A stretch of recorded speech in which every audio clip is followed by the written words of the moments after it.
ಇಂದಿರಾನಗರದ ಹೋಟೆಲ್ನಲ್ಲಿ ಯುವತಿ ಕೊಲೆ ಕೇಸ್. ಕೊಲೆ ನಂತರ ರೂಮ್ನಿಂದ ಗಾಬರಿಯಲ್ಲೇ ಹಂತಕ ಎಸ್ಕೇಪ್ ಆಗಿರ್ತಾರೆ.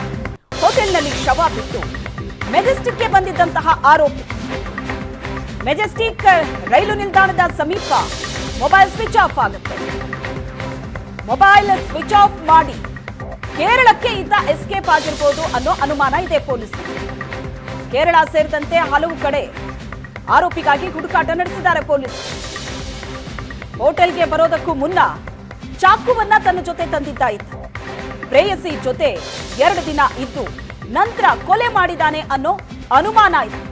ಪ್ರೀ ಪ್ಲಾನ್ ಮಾಡಿ ಯುವತಿ ಕೊಲೆ ಮಾಡಿರೋ ಶಂಕೆ ಇದ್ದು ಎಸ್ಕೇಪ್ ಆಗಿರುವಂತ ಈತನಿಗಾಗಿ ಪೊಲೀಸರು ಹುಡುಕಾಡ್ತಾ ಇದ್ದಾರೆ. ಅಸ್ಸಾಂ ಮೂಲದ ಖಾಸಗಿ ಕಂಪನಿಯ ಉದ್ಯೋಗಿ ಮಾಯಾ, ಕೇರಳ ಮೂಲದ ಆರವ್ ಅನಾಯ್ ಇಬ್ಬರ ಮಧ್ಯೆ ಪ್ರೀತಿ ಇತ್ತು. ಇಂದಿರಾನಗರದ ಹೋಟೆಲ್ಗೆ ಹೋಗಿರ್ತಾರೆ. 2 ದಿನ ಇಬ್ರು ಒಟ್ಟಿಗೆ ಇರ್ತಾರೆ. ಅದಾದ ಮೇಲೆ ಆರೋಪಿ ಅರಾವ್ ಮಾಯಾಳನ್ನ ಕೊಲೆ ಮಾಡಿ ಅಲ್ಲಿಂದ ಎಸ್ಕೇಪ್ ಆಗ್ತಾನೆ. ಕೊಲೆ ಆದ ನಂತರ ಮೃತದೇಹ ಪೀಸ್ ಮಾಡೋ ಯೋಚನೆ ಇತ್ತ ಈತನಿಗೆ. ಕೊನೆಗೆ ಮೃತದೇಹವನ್ನ ಹಾಗೆ ಬಿಟ್ಟು ಅಲ್ಲಿಂದ ಎಸ್ಕೇಪ್ ಆಗಿದ.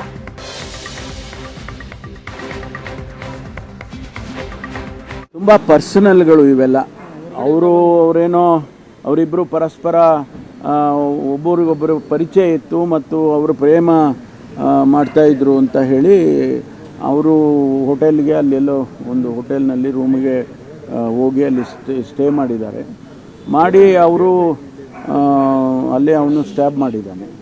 ಅದು ಹೊರಗಿನವರು. ಅವರು ಅಸ್ಸಾಂ ಕಡೆಯವರೇನೋ ಹೆಣ್ಣುಮಗಳು, ಅವಳು ಅಸ್ಸಾಮಿನಿಂದ ಬಂದವರು ಮತ್ತು ಇವರು ಕೇರಳದವರು. ಇಂಥದ್ದೆಲ್ಲ ಇದನ್ನು ಭಾಳ ನಾವು ಎಚ್ಚರಿಕೆಯಿಂದ ನೋಡ್ತಾ ಇರ್ತೀವಿ. ಆದರೂ ಕೂಡ ಇಂಥದ್ದಾದಾಗ ಇಡೀ ಸಿಟಿಗೆ, ಬೆಂಗಳೂರು ಸಿಟಿಗೆ ಒಂದು ರೀತಿಯಲ್ಲಿ ಕೆಟ್ಟ ಹೆಸರು ಬರುತ್ತೆ.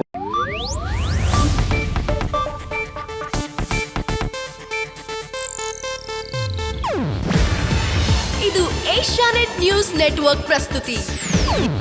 ನೀವು ನೋಡ್ತಿದ್ದೀರಾ ಏಷ್ಯಾನೆಟ್ ಸುವರ್ಣ ನ್ಯೂಸ್.